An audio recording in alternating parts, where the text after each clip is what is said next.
Good evening, sleepless historian, and welcome back. Tonight, we're setting sail into one of the most haunting legends of the ancient world, the story of Atlantis. Was it a mighty empire blessed by the gods, or simply a parable told to warn against pride? Did a real island sink beneath the waves, or has it always been only a dream dressed in myth? For centuries, Atlantis has been described as a paradise of golden temples, endless canals, and kings who ruled with power and splendor, until greed and arrogance led to its downfall. From Plato's first telling to countless retellings through time, the tale has lingered like an echo across the ages. If you enjoy these quiet journeys through history, I'd love for you to support the channel by liking this video and subscribing. It helps keep these stories flowing like the tides. And as always, let me know in the comments where in the world you're listening from and what time it is for you. Whether you're here to let the waves of history lull you into sleep or to follow the rise and fall of one of the greatest legends ever told, I'm glad you're here. Now, settle in, close your eyes, and let us begin the entire history of Atlantis. The sky was on fire, not from torches or the glow of temples, but from lightning that split the heavens in jagged veins of white and purple. The sea roared like 1,000 beasts, waves clawing at the marble walls and golden towers of Atlantis. Streets that had once been filled with philosophers, priests, and proud soldiers were now rivers, swallowing statues whole and dragging screaming voices into the abyss. At the heart of the island, where the great palace of Poseidon stood, with its rings of canals and walls of gleaming orichalcum, the people gathered in desperate prayer. The temple shook with every thunderclap. Great pillars carved with stories of the gods who had blessed their city cracked and tumbled like fragile sticks.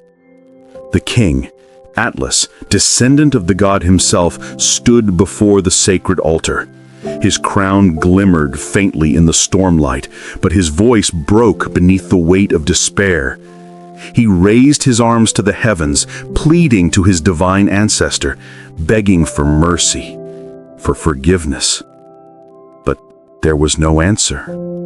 Then came the sound, the single deafening roar, as if the ocean itself had torn open. The earth groaned beneath the island. Fountains of fire burst from the ground. A chasm split through the marketplace, devouring merchants, children, soldiers, and priests in one merciless gulp. The sea surged higher, higher, until it towered above the highest temple spire. For one terrifying heartbeat, it seemed to pause, as if the world itself was holding its breath. And then, with all the fury of a god betrayed, the ocean fell. Atlantis vanished. No ships sailed away. No survivors carried its stories across the waves. The greatest city ever built, a place of impossible knowledge and wealth, was swallowed whole, lost to the deep. Only silence remained, broken by the rolling thunder and the hiss of rain on the restless sea. Yet this was not where Atlantis began. No, to understand why the gods themselves turned against the proud island, we must go back to the dawn of its glory, back to the promise, the temptation, and the sins that sealed its fate. For Atlantis was never just a city, it was a warning. And its story begins long before its destruction, with a god who fell in love with a mortal, and a people who believed they could rival the heavens. Long before the storms, before the roar of the earth and sea, there was only silence. The island that would one day become Atlantis lay unmarked in the wide Atlantic waters, a wild and fertile place untouched by man. Forests stretched across rolling hills, rivers glittered in the sunlight, and herds of deer wandered freely. The winds carried the scent of salt and pine, whispering across untouched shores. It was here that a god set his gaze. Poseidon, lord of the sea, ruler of storms, found his heart stirred by a mortal woman named Cleito. She was no ordinary maiden. Born of the earth itself, she lived alone on the island, a daughter of the first settlers who had long since vanished. Legends say she carried a beauty that even Olympus could not rival. Hair the color of dark bronze, eyes that shimmered like the sea at dusk. But it was not beauty alone that bound Poseidon to her. It was her spirit, strong, fierce, unwilling to bow to man or god. When Poseidon came to her, she did not kneel. She stood, unafraid, though the waves rose at his command and lightning crowned his brow. Perhaps that was why he loved her all the more. To keep her safe from other gods and mortals alike, Poseidon carved the island into rings of land and sea with his trident. Concentric circles of canals and bridges surrounded Cleito's dwelling, creating both fortress and paradise. At its center, he built her a shining palace, its walls gleaming with metals unknown to men, gold, silver, and the fabled red orichalcum, which glowed as though fire lived within it. From their union came 10 sons, each born with both divine power and mortal blood. The first was Atlas, broad-shouldered and sharp-eyed, destined to rule. His name would one day be given to the island itself. His brothers, too, were mighty. Bold Gadirus, clever Empheres, and the rest, each entrusted with a portion of the new kingdom. Poseidon decreed that Atlas should rule above them all, a king among kings. And so Atlantis was born, not merely a city, but a kingdom blessed by gods, rich beyond measure and brimming with promise.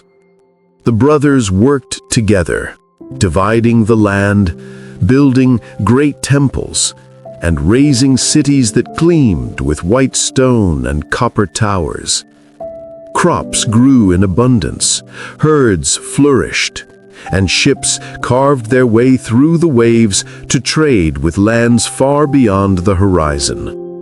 At the heart of it all stood the Temple of Poseidon, a wonder beyond imagination. Its roof was plated with silver, its pinnacles crowned in gold, its walls engraved with the deeds of gods and men.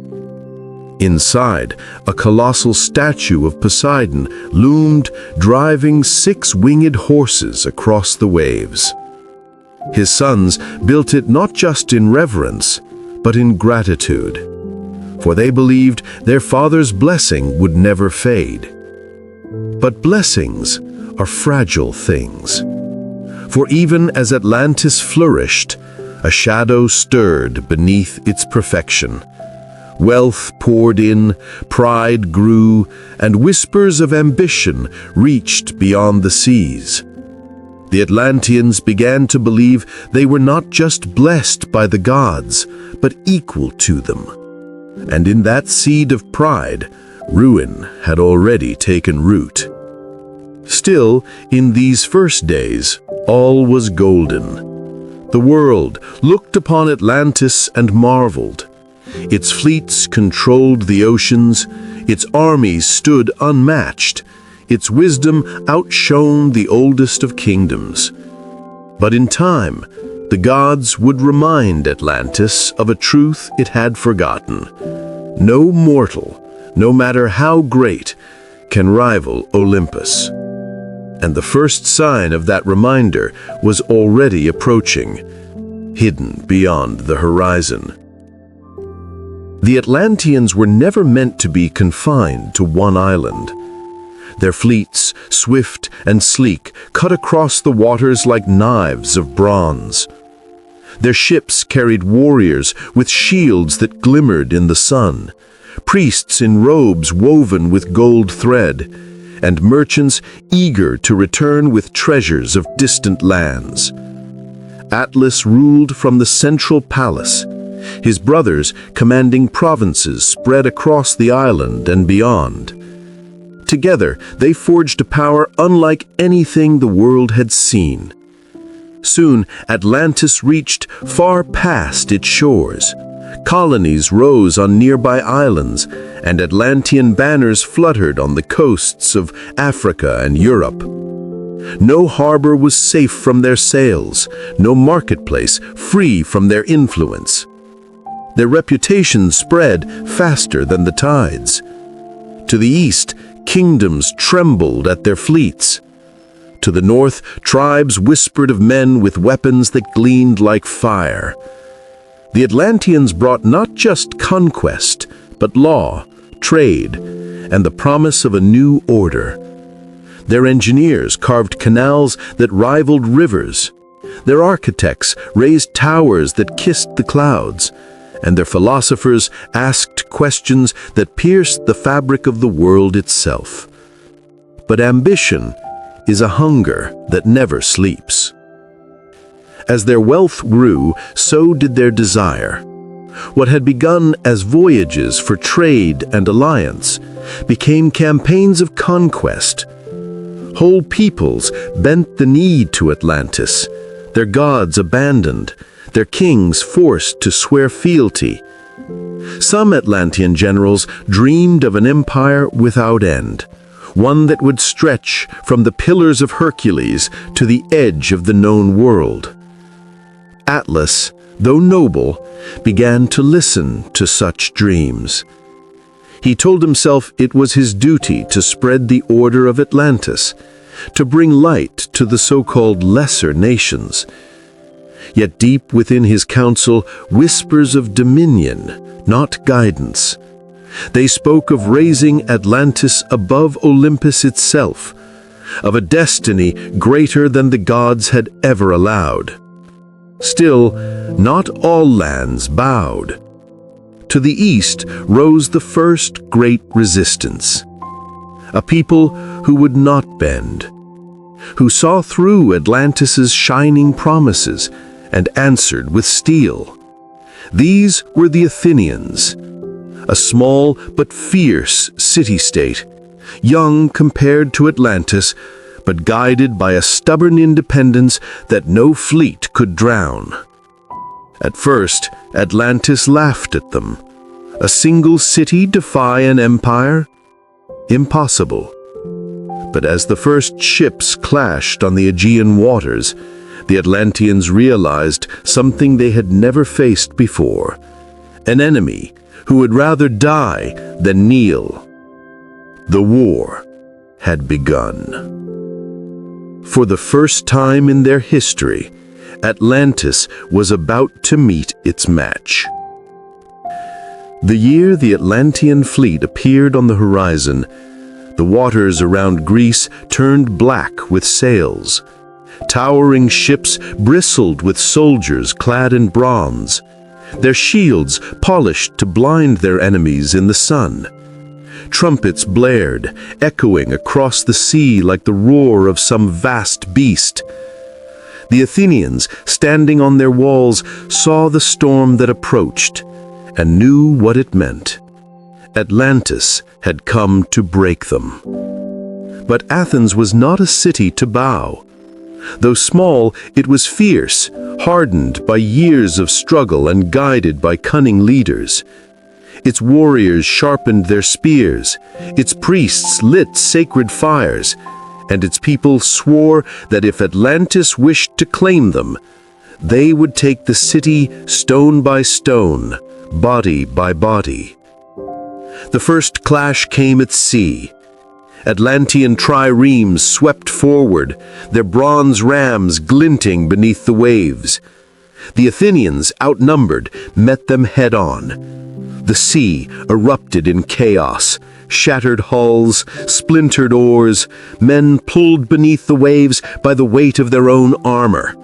From the decks of the Atlantean flagship, generals shouted promises of swift victory. But Athens fought like a city possessed. Their ships darted like wolves, striking, retreating, striking again. For every vessel they lost, an Atlantean warship went down with it. The battle raged for days. And though Atlantis could summon endless fleets from across its empire, Athens had something the Atlanteans did not: a unity born of desperation. Every citizen, soldier or not, thought as one. Women carried water to the walls, old men took up bows, even children hurled stones from the battlements. When the Atlantean army finally marched upon the land, their bronze spears flashing like a field of fire, the Athenians stood unbroken. The clash was thunderous, spears shattered, shields split, and the cries of the wounded echoed through the valleys. Time and again the Atlanteans drove forward, time and again the Athenians pushed them back. For the first time in their history, the Atlanteans felt something unfamiliar: fear. Their empire had crushed cities, broken kingdoms, enslaved nations, yet here, against this single city-state, their advance faltered. Their commanders grew restless. Their king sent word from the palace demanding victory, and still the Athenians stood. Night fell on the battlefield, the ground slick with blood. The Atlanteans retreated to their campfires, their banners drooping in the wind. Whispers spread through the ranks. If one city could resist them, what did that mean for the empire's destiny? Had the gods truly favored them, or had pride blinded them? Above the smoke and silence of that night, the stars glittered coldly, and somewhere in Olympus, the gods were watching. The war was not over, but already the fate of Atlantis had begun to unravel. And soon, the gods themselves would take a hand in the struggle. As the war dragged on, the seas grew restless. Storms appeared where none should have been, sudden and violent, tossing Atlantean fleets into chaos. Priests in both Athens and Atlantis looked to the skies with dread, for the omens were unmistakable. The gods were no longer content to watch in silence. The Athenians prayed to Athena, their patron goddess, who had always guided them with wisdom and courage. Legends say she walked among their warriors unseen, whispering strategies into the ears of generals, steadying the hands of archers, and lending her strength to those on the brink of collapse. Wherever her presence lingered, the Athenians stood unbroken, their courage burning brighter than any flame. But in Atlantis, the prayers fell differently. For though Poseidon had once blessed the island, his favor had begun to waver. The Atlanteans had grown proud, arrogant, convinced they were owed dominion over the world. They spoke of themselves as equals to Olympus, some even daring to say greater. And Poseidon, who had given them their kingdom, listened in silence, torn between love for his bloodline and anger at their hubris. One night, as the storm raged over the palace of Atlas, the priests gathered to perform sacrifices. Bulls were brought forth, their hides shining black in the torchlight. Their throats were cut, their blood spilling onto the sacred altar. But when the priests examined the signs, the entrails, the smoke, the flames, fear rippled through them. The omens spoke of disaster, of betrayal, of the sea itself turning against its chosen people. Word of this reached Atlas. He dismissed it at first, telling himself that omens were nothing compared to armies and gold. Yet even he could not shake the unease gnawing at him. For in his dreams he saw visions of waves rising higher than mountains, of fire pouring from the earth, of Atlantis breaking apart beneath the wrath of the gods. Still, he pressed the war. He had no choice. To retreat now before a smaller city would shame Atlantis before the world. His generals swore victory was close. His brothers urged him on. And so the armies marched again, pressing against Athens with renewed fury. But as the battles raged, a pattern became clear. Whenever the Athenians faltered, the storm would break, and the Atlanteans would stumble. Whenever the Atlanteans pressed too far, the earth itself trembled beneath their feet. The gods were no longer impartial. They had chosen a side. And it was not Atlantis. For the first time, Atlas feared not the Athenians, but the heavens. And deep in the halls of Olympus, the judgment of Atlantis was being written. The war reached its height beneath a burning sun. The plain outside Athens was choked with armies, Atlantean ranks gleaming in bronze, Athenians holding their shields tight, their banners snapping in the wind. For weeks the two sides clashed, neither giving ground, but on this day both would feel the full weight of the gods.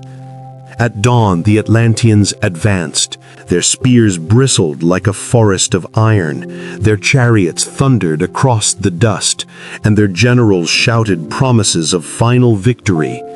From the walls of Athens, horns sounded, and the defenders poured forth, a tide of determination against a storm of power.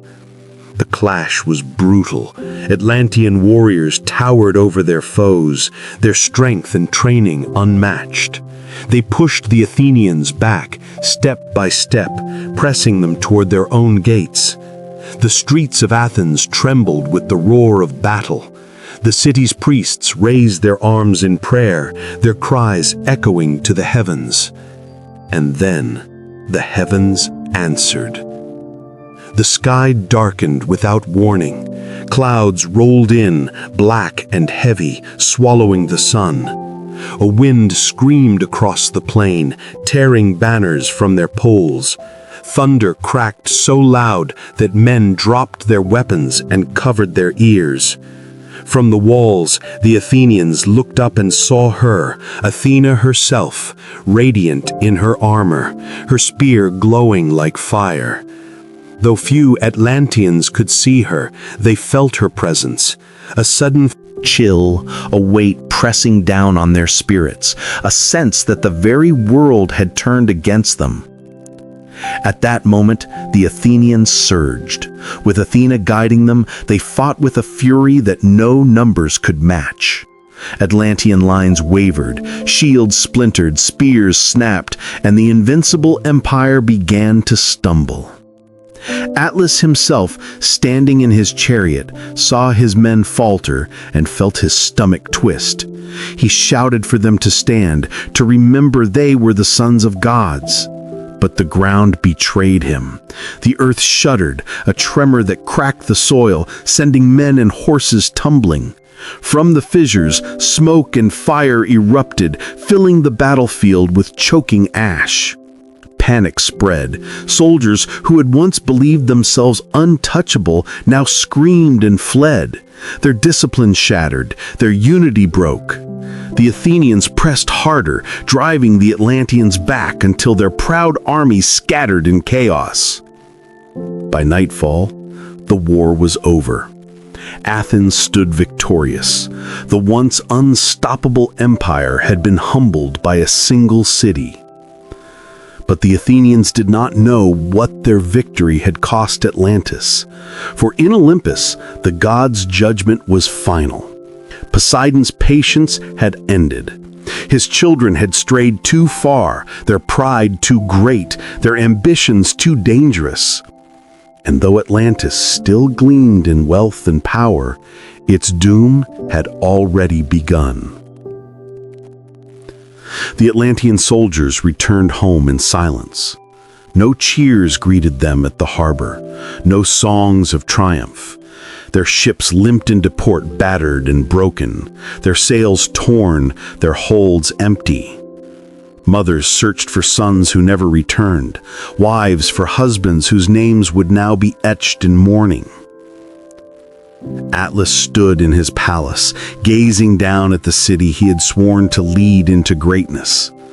The white walls still gleamed in the sun, the canals still flowed with silver water, the temple of Poseidon still blazed with golden pinnacles. Outwardly, Atlantis was unchanged, but beneath the surface, cracks were spreading. The defeat in Athens was more than a loss of battle, it was a wound to pride. The people whispered that their king had led them astray, that the gods had turned against them. Priests who once declared Atlantis blessed now muttered uncertain prayers. Even the nobles, who had grown fat on conquest and trade, began to question whether the empire's destiny was truly endless. And then came the signs. The seas grew restless, tides rising higher than before, pounding against the harbors with unusual fury. Fishermen swore they saw strange shapes in the deep, shadows larger than whales, eyes glowing like embers beneath the waves. The earth trembled, at first faintly, then with greater force. Walls cracked, towers toppled, and statues of heroes fell face first into the canals. The people of Atlantis rushed into the streets, crying out to Poseidon, begging for protection. Priests lit fires in the temple and chanted until their throats bled, but no answer came. The god who had once built their city now seemed deaf to their pleas. Then came the sea. One morning, fishermen woke to find the tides had risen higher than ever before, swallowing the beaches, flooding the lower harbors. Boats that had once rested safely on the docks floated above the markets, crashing into stalls and spilling crates of fruit, wine, and fish into the streets. Children clung to rooftops as their families dragged them to safety. But even as the people panicked, the nobles scoffed. "This is nothing," they said, feasting in their halls, drinking wine from golden cups. "The gods send us a challenge to prove our strength." Their laughter echoed over the shrieks of panic-stricken people. Echoed through chambers lined with treasures stolen from conquered lands. Their arrogance blinded them, and their pride chained them to their doom. Atlas grew desperate. He summoned his brothers to council. In the great hall of Orichalcum, their voices clashed like swords. Some urged retreat, to humble themselves before the gods, to rebuild what they had lost. Others demanded expansion, insisting that more conquest would prove Atlantis unbroken. But the arguments ended when the earth roared. A quake, unlike any before, shook the palace. Columns toppled, shattering into rubble. Walls buckled, gold tiles rained from the ceilings. The council fled into the streets, only to find chaos everywhere. Canals had burst, flooding entire districts. Fires spread from toppled braziers, and the screams of the people filled the air. For 3 days and nights, the disasters came without pause. Waves that crashed over walls, tremors that split the earth, storms that howled across the island. On the 4th day, a stillness fell, eerie and unnatural. The survivors crept from their hiding places. Families clung together, their eyes hollow with fear. They whispered of curses, of gods who had abandoned them, of a doom that could no longer be denied. And deep beneath the waves, something stirred. Sailors swore they saw the sea boiling, as though fire burned within its depths. Others claimed to glimpse shadows, vast and writhing, circling the island like predators waiting for the final moment to strike. Atlantis still stood, but its doom was no longer a whisper. It was a promise. The palace of Poseidon, once the beating heart of Atlantis, had become a place of dread. Its walls still glittered with orichalcum. Its halls still echoed with the footsteps of nobles and priests. But the air was thick with fear. Every tremor that shook the marble floors, every crash of waves against the outer walls carried the same question. How much longer could the island stand? It was then that a prophecy began to spread. An old priest, long ignored by the council, claimed to have dreamed of Poseidon himself. In his vision, the god had risen from the sea, his trident dripping with salt and blood. His voice was thunder, and his words were clear. Atlantis has forgotten me. Atlantis has defied the heavens. 10 generations I gave you, and 10 generations you were faithful. But now your pride has broken the order. The sea will reclaim what was mine. The priest staggered through the streets, shouting the prophecy until his voice gave out. Some spat at him, calling him a madman. But others, especially the poor, who had lost everything to the floods and quakes, believed him. His words spread like fire in dry grass. Soon, riots broke out. Crowds stormed the markets, blaming the nobles for angering the gods with their greed. In the lower districts, mobs burned warehouses, shouting that Atlantis was cursed. Soldiers were sent to restore order, but many laid down their arms, unwilling to fight their own people when the end of days loomed so near. Atlas tried to hold the kingdom together. He stood on the palace balcony, addressing the people, promising that Atlantis would endure. His voice carried across the city, calm and steady. Yet even as he spoke, the earth trembled as if mocking him. The people looked up, their faces pale, and whispered that even their king could not command the gods. Worse still, the empire beyond the island had begun to crumble. Colonies rose in rebellion, sensing weakness. Trade routes collapsed, fleets were swallowed by storms, and allies turned their backs. What had once been the most powerful empire in the world was shrinking, not by conquest, but by fear. And still, the prophecy echoed. 10 generations of favor, 10 generations of power, and now the end. The words haunted Atlas's dreams, gnawed at the minds of his council, and filled the streets with unrest.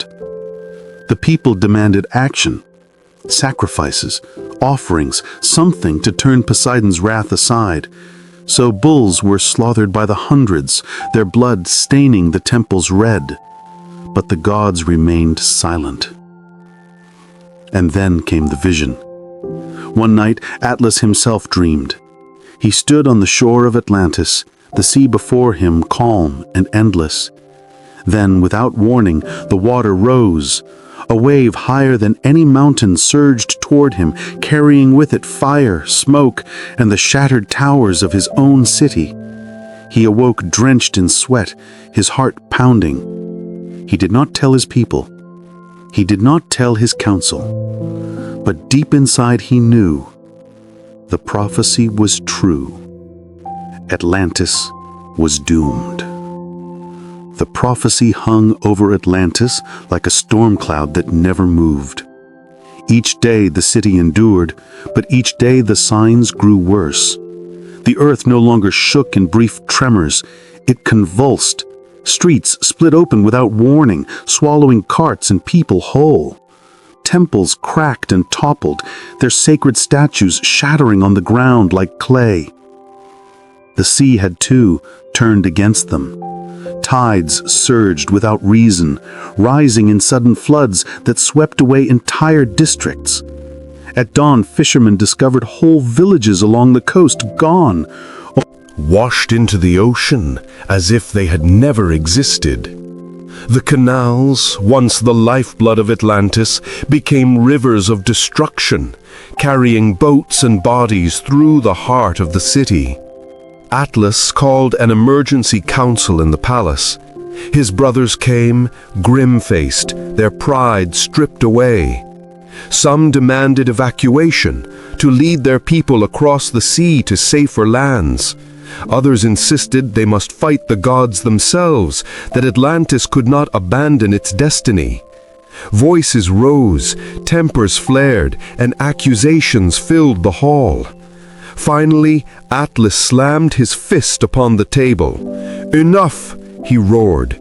His voice shook the chamber, but the silence that followed was something far worse: the earth itself.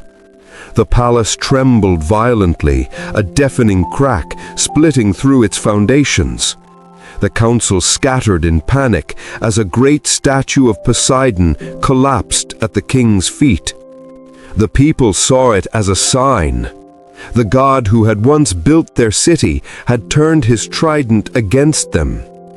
Panic spread like wildfire. Families fled inland, away from the rising tides, though there was no safety to be found. Crops withered in fields drowned by salt water. Livestock vanished into fissures that opened without warning. Famine followed disaster, gnawing at the people's strength. And still the nobles clung to their treasures. They feasted in gilded halls, drinking wine from cups studded with gems, pretending the world outside their doors was not collapsing.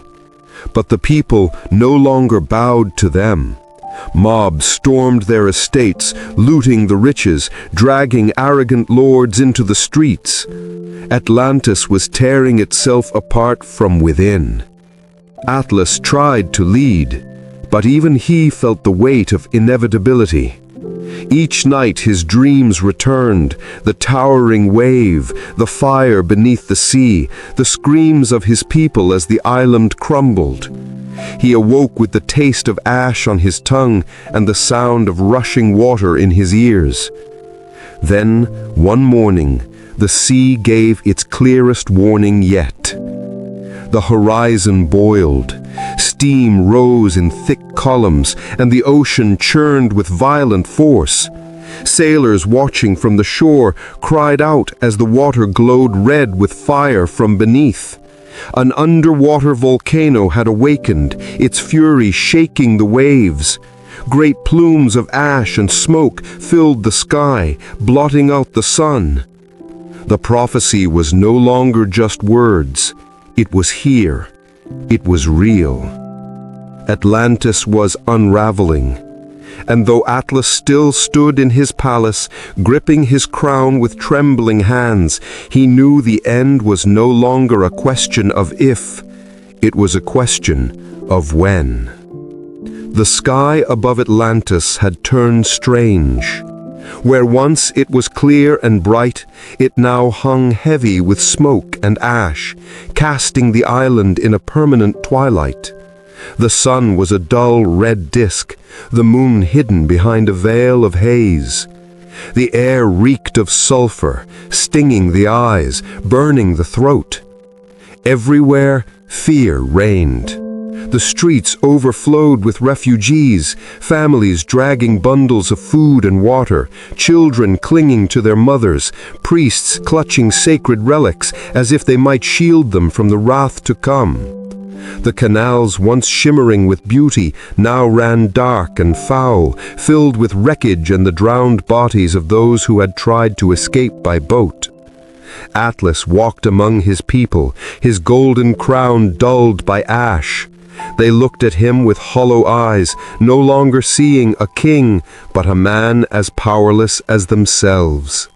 He promised them hope, but his words rang thin against the thunder that rolled endlessly across the heavens.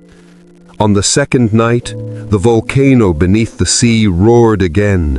A wall of water surged against the coast, smashing through the harbors and tearing ships from their moorings. Entire fleets were lifted like toys and dashed against the cliffs. Those who had hoped to flee across the sea were dragged beneath it instead. By the third night, the earth itself seemed alive with fury. Tremors shook the island without pause, splitting the ground into gaping wounds. Fire burst from the cracks, fountains of molten rock that set whole districts ablaze. Screams filled the air as people ran through smoke-filled streets, chased by both flame and flood. Priests gathered in the great temple of Poseidon, their final desperate act. They slaughtered 100 bulls, their blood flooding the altar steps. They cried out to the god who had once built Atlantis with love and blessing. "Spare us," they begged, "forgive us." But the temple trembled, its great pillars groaning under the strain, and then, with a sound like the tearing of the world, the roof collapsed.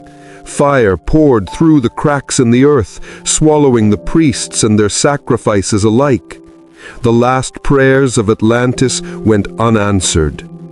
Atlas returned to his palace, watching from the balcony as his kingdom fell into ruin. He saw towers crumble, streets vanish beneath waves, flames consuming all that remained. His heart broke for his people, for the dream of greatness that had turned into a nightmare of hubris and ruin. And yet, even in despair, he could not look away from the sea. It had grown darker, angrier, rising higher with every breath of wind. Far on the horizon, he thought he saw something move, a shadow too vast to be real, a swell of water that blotted out the sky. The wave, the one he had seen in his dreams. Atlantis only had hours left. The sea pulled back. For a moment, it seemed almost calm. The great tide that had battered Atlantis for weeks suddenly withdrew, sucking ships, stones, and bodies out into the open bay. Fish flopped helplessly on the seabed now exposed, and the wreckage of the harbor lay scattered across wet sand. A strange silence fell over the city. The people looked on in confusion, their cries quieting to whispers. Mothers clutched their children. Sailors stared wide-eyed at the vanishing water. The priests who remained gasped in horror, for they knew what such a retreat meant.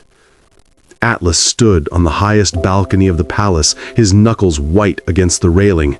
His heart pounded in his chest, for he too understood. He had dreamed this moment night after night. The silence was not mercy, it was warning. Then, from the horizon, it rose. A wall of water so tall it blotted out the sky. It moved with the slow, unstoppable power of eternity itself, an endless mountain of sea surging forward, carrying with it the weight of the gods' fury. The wave glimmered with fire and ash, lit by streaks of lightning that cracked above it. The earth trembled beneath its approach, and the sky wailed with a wind that tore banners from their poles. The people screamed. Some dropped to their knees in prayer. Others ran through the streets, though there was nowhere to go. Mothers clutched their children to their chests. Fathers shouted for their families. Lovers clung to each other in the shadow of doom. Atlas raised his arms as if he could hold the sea back with his bare hands. His voice broke as he cried out, not to his people, not to his brothers, but to the gods themselves. "Is this the price of pride?" he shouted. "Then let it be mine alone." But the wave did not listen. It kept coming, roaring louder than thunder, shaking the very sky. And then it struck. The sea crashed upon Atlantis with a force beyond imagination. Towers shattered like glass, palaces crumbled into dust, bridges snapped like twigs. The canals that had once brought life now became rivers of death, swallowing every street. Fire met water, steam exploding upward in clouds that seared the flesh of those still running. Atlas saw his kingdom vanish before his eyes. He heard the screams of thousands rising and then cut short. He felt the palace shudder beneath him, the stones giving way. For a moment, he clung to the balcony, the crown slipping from his head and tumbling into the waves. And then with a final crash, the palace itself was gone, swallowed whole by the endless sea. The island cracked apart, sinking piece by piece. Mountains crumbled into the water, forests disappeared beneath the tide, fields, villages, temples, and roads, all erased in a single unstoppable surge. The mighty Atlantis, once the jewel of the world, was no more. All that remained was silence. Silence and the endless sea. The sea was calm again. Where once there had been palaces, canals, and bustling markets, there was now only open water, stretching to the horizon. The ocean had swallowed Atlantis whole, leaving no trace that it had ever existed. But memory is harder to drown. Survivors scattered across the world, fishermen who had set sail before the storm, wanderers who had fled inland before the final wave, a handful of priests who had escaped by clinging to broken timber. They carried with them the story of the great island that had risen in glory and fallen in ruin. In Egypt, they spoke of a kingdom across the sea, a land of gold and temples where men once lived like gods. In Greece, travelers whispered of an empire punished by Poseidon himself, a warning to all who grew too proud. Among the tribes of distant lands, fragments of the tale surfaced, told around fires, of the city swallowed by water, of a king who dreamed of the end, of a wave that blotted out the sky. Generations passed, but the legend endured. Some called it a myth, a parable of arrogance punished by divine justice. Others swore it was true, that beneath the sea still lay marble columns, statues of forgotten kings, and the bones of a drowned empire. Philosophers debated it, sailors searched for it, poets wove it into verse, and storytellers passed it down as a warning. All greatness carries the seed of its own destruction. As for Atlas, no one knew his fate. Some said he sank with his people, clutching his crown as the sea claimed him. Others whispered he was transformed by the gods into the very mountains that still bear his name, condemned to hold up the sky for eternity. Whatever truth lay in his end, his shadow lived on, tied forever to the name of his kingdom. And so Atlantis passed from history into legend. A place once real, perhaps, but remembered now as a dream of what might have been. Its story was told not just to recall its greatness, but to remind those who listened that even the proudest city can fall, even the mightiest empire can drown. Tonight, as the waves lap against unseen shores, perhaps the sea still keeps Atlantis in its depths. Perhaps the ruins lie silent in the darkness, cloaked in coral and guarded by silence. Or perhaps they are gone forever, washed clean by the ocean's hand. But whether it sleeps beneath the water or only in the mind, Atlantis lives on. In every whispered tale, in every warning of hubris, in every dream of a paradise lost. The island may have sunk, but the story will never drown.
you.